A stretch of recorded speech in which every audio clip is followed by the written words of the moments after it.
काशी नरेश थे, उनके लिए भी जनक शब्द का प्रयोग किया गया है। वो ब्राह्मण कुछ अहंकारी था, वो आ गया, राजन तुम्हें मैं ब्रह्म का उपदेश करूँगा। उन्होंने कहा इससे बढ़िया क्या बात है, इस जनक की प्रसिद्धि दानदाता के रूप में है और श्रोता के रूप में भी है, लीजिए दान के रूप में इतनी गायें, क्योंकि आप सुनाने आए हैं, मैं श्रोता भी हूँ बड़े चाव भाव से। जो ब्राह्मण अधिकृत व्यक्ति मुझे उपदेश देते हैं सुनता हूँ, सुनने में भी आगे, दान देने में भी आगे, मेरी यही प्रसिद्धि है। आप भला ब्रह्म का उपदेश करने आए हैं, इस उपलक्ष्य में इतनी गायें ले लीजिए। यह प्रसंग बृहदारण्यक उपनिषद में भी है, कौशिकी ब्राह्मणोपनिषद में भी है। उसके बाद ब्राह्मण और फूल गए। उन्होंने ब्रह्म के नाम पर क्या कहा, चंद्रमंडल में, आदित्य मंडल में जो पुरुष अर्थात इनका अधिदैविक स्वरूप जो देव पुरुष है, उनका जो कर्ता है वही ब्रह्म है।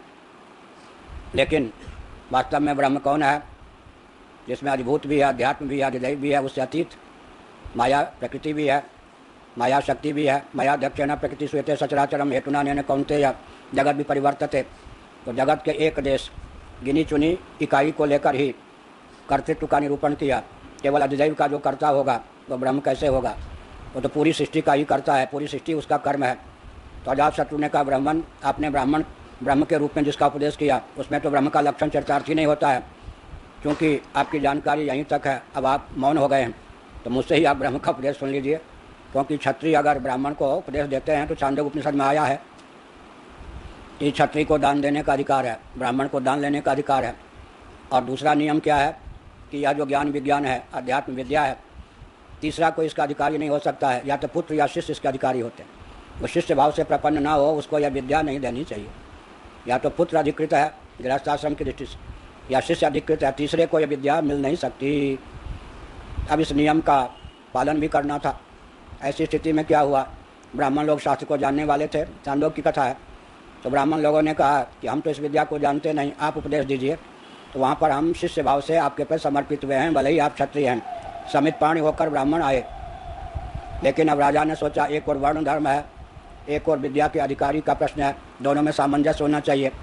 भले ही ये ब्राह्मण हैं, लेकिन जिस विद्या को नहीं जानते उस विद्या का उपदेश लेने मेरे पास आए हैं, और मेरे अलावा कोई आज मर्त्यलोक में इस विद्या को जानता नहीं।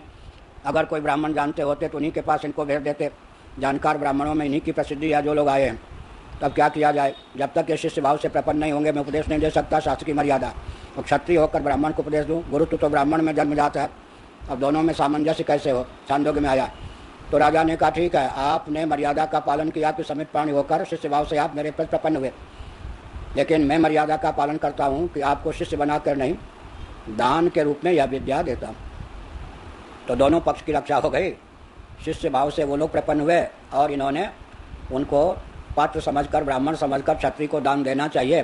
ब्राह्मण दान देने लेने दोनों में अधिकृत हैं, क्षत्रिय दान देने में अधिकृत हैं, लेने में नहीं, वैश्य दान देने में अधिकृत हैं, लेने में नहीं। तो ब्राह्मणत्व की रक्षा भी हो गई और शिष्यत्व की बात भी बन गई।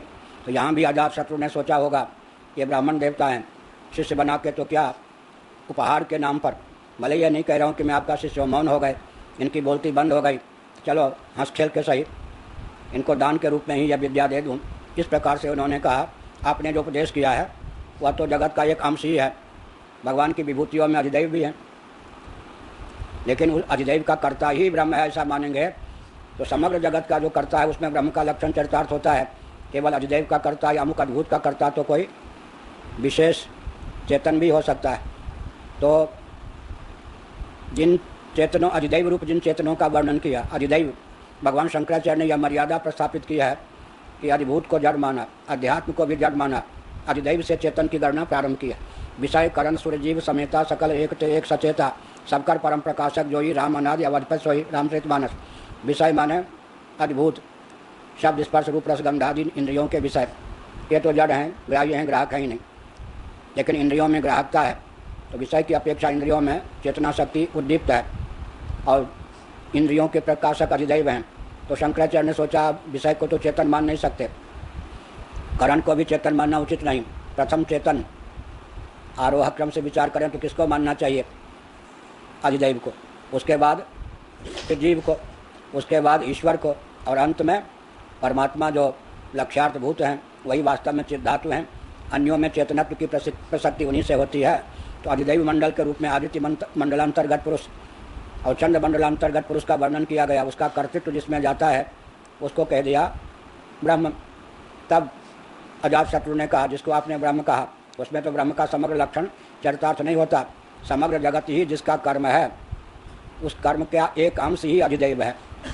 ऐसी स्थिति में अधिदैव से भी जो अतीत है, माया है, प्रकृति है, वो भी जिसके द्वारा नियम्य है या जिससे अभिव्यक्त है, वही परमात्मा है।